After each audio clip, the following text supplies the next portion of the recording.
Greetings and welcome to another Lessons with Odin. On this episode, it's going to be kind of a little bit mixed up a little bit because I was sent some Zoliduos to play around with from Beads, and I was going to make a tutorial because these are some interesting beads. They're kind of fun. They look a bit like paisleys. And they're just kind of hitting the markets today, and they're kind of interesting. I really like the shape. They take a little bit of work to get into your piece.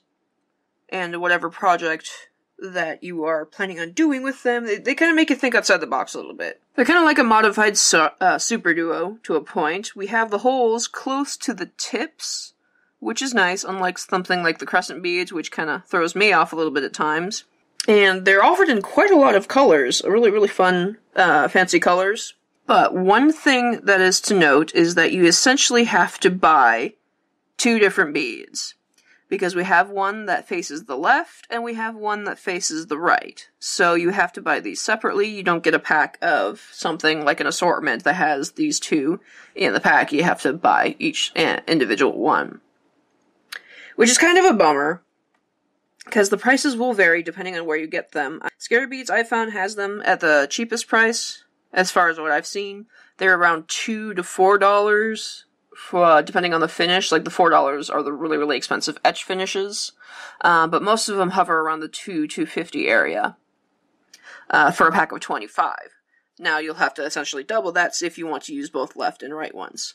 I have seen some designs where people get around that, where they take two of the same orientation and they just flip it over so that they have, essentially, now they have two orientations. Which is a good solution if you're trying to save some money, but the issue with that is you now have one that has a flat side and one that has a round side when you finish your piece. So you can kind of see how the edges are curved on one end, so if you flip it over, you'll have the flat side, which isn't a big deal if you do, like, the transparent finishes. But something like the opaques, or like the ABs, or the vitrails that are only coated on one side, it's going to be a little bit distracting in your finished piece, unless that's the effect you're going for. But that's just my little 2 cents on the beads. Very interesting to play with, and I had a lot of fun playing with these. So for the actual lesson, I did not finish the piece because I ran out of one side. So I'm being sent some more in to finish the piece, but basically, most of it's done. I have something that I'm calling Kanzashi, because that's kind of what these things reminded me of. They reminded me of the floral hair clips, and I really love those things. I have one of my own, but I wanted to make a beaded version, and the way the round edges of these kind of reminded me of that, so this is what I played with. I have 3 side pieces around a central piece, and I'm going to have 2 drops of fringe made by Zoliduos that are going to cascade down once I finished with it.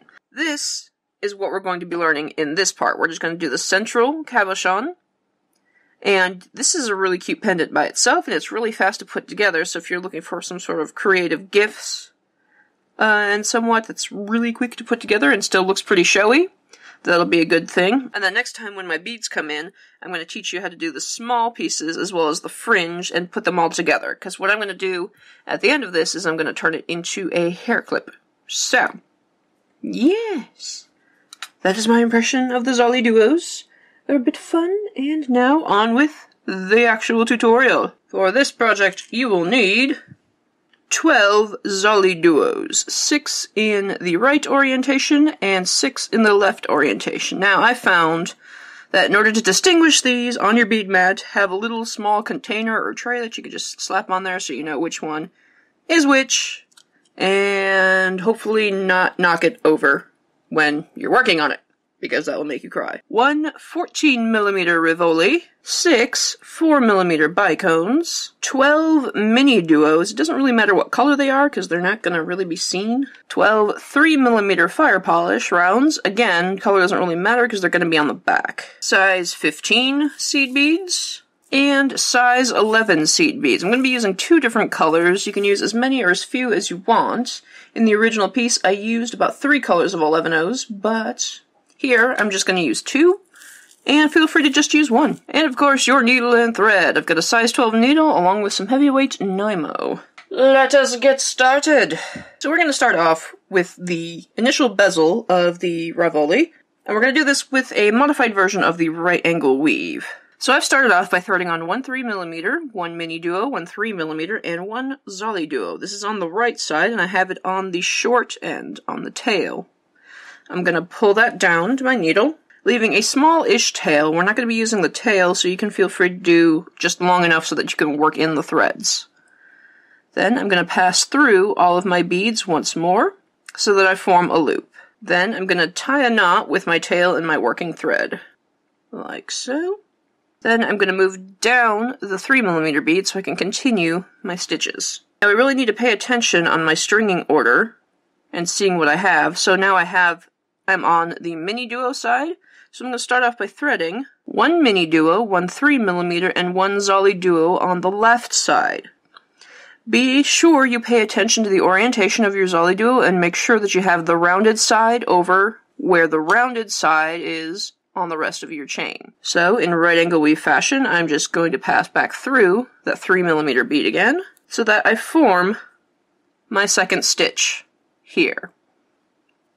And you'll notice that I have the rounded side facing up, and the flat side on the back of the Zoliduos. From here, I'm going to move over the Miniduo, and then through the fire polish bead so that I can start a new stitch. This time, since I'm over on the Zoliduo side, I'm going to add one right Zoliduo, one 3mm, and one Miniduo.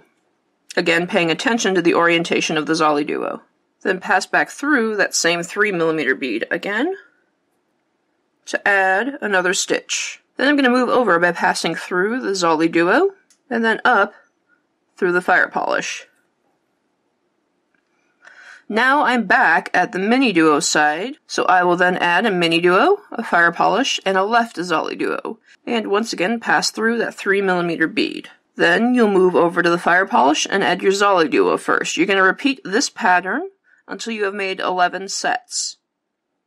And you're going to pay attention to the orientation of your beads. You want to make sure you go left, right, left, right, left, right, left, right, all the way around, and so that they're facing the same side. Then you end up with this anemone-looking strip thing.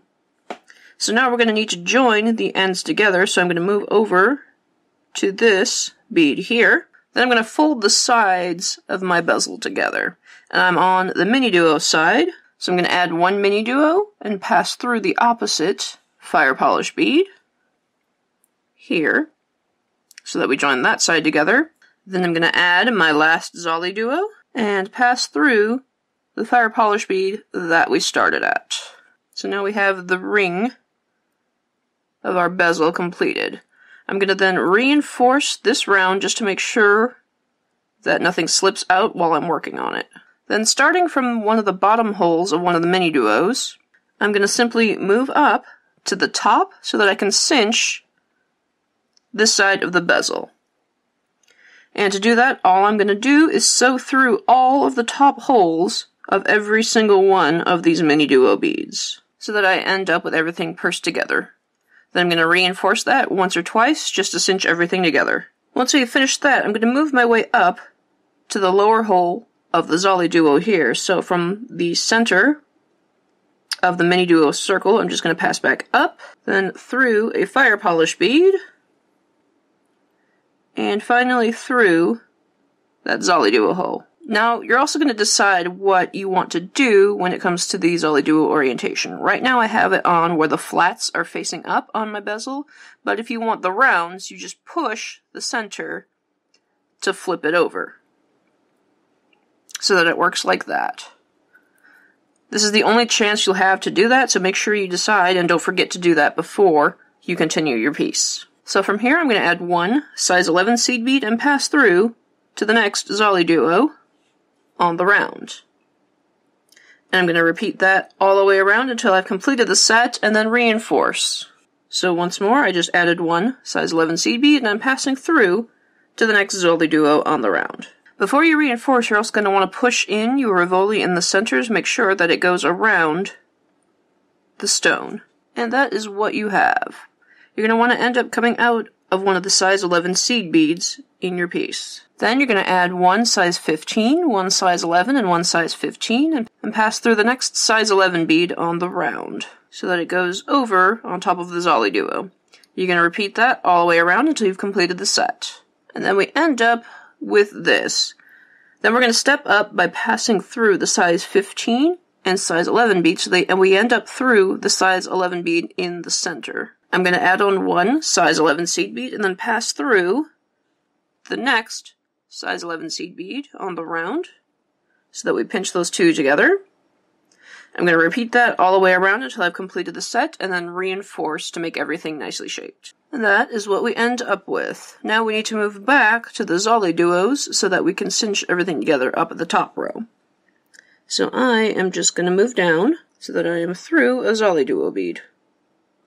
Now you want to be careful and make sure you have the right orientation of the Zoliduo, because we need to pass through the top hole of the Zoliduo.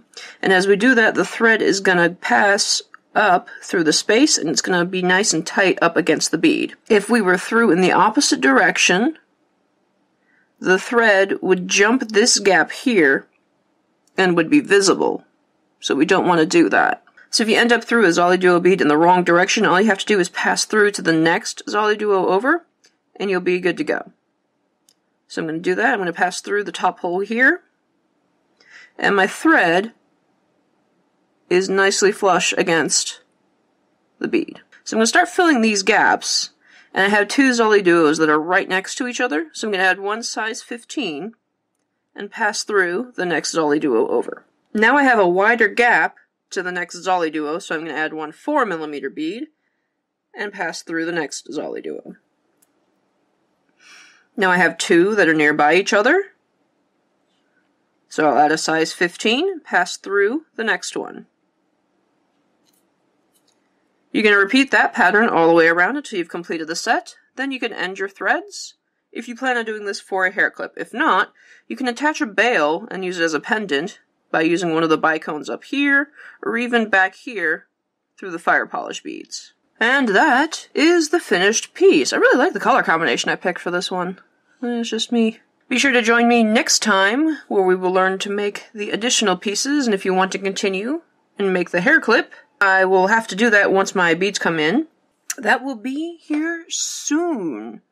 So be sure you are subscribed to check out for updates, and you may want to join us on our Facebook group at Creations from Lessons with Odin to get updates, and if you decide to make this for yourself, be sure to share with us pictures because we'd love to see your color combinations. And I think that will do it from me. Be sure to like up this video and subscribe if you want to see more bullshit from me. Check out my other tutorials that I have all over YouTube's and my PDF files in my shop. All links will be down below. Be sure to check out Scary Beads as well for their Zoliduo selection and their YouTube channel for more tutorials if you get bored.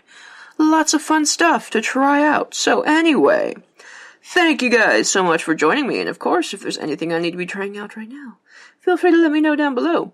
And I will see you next time.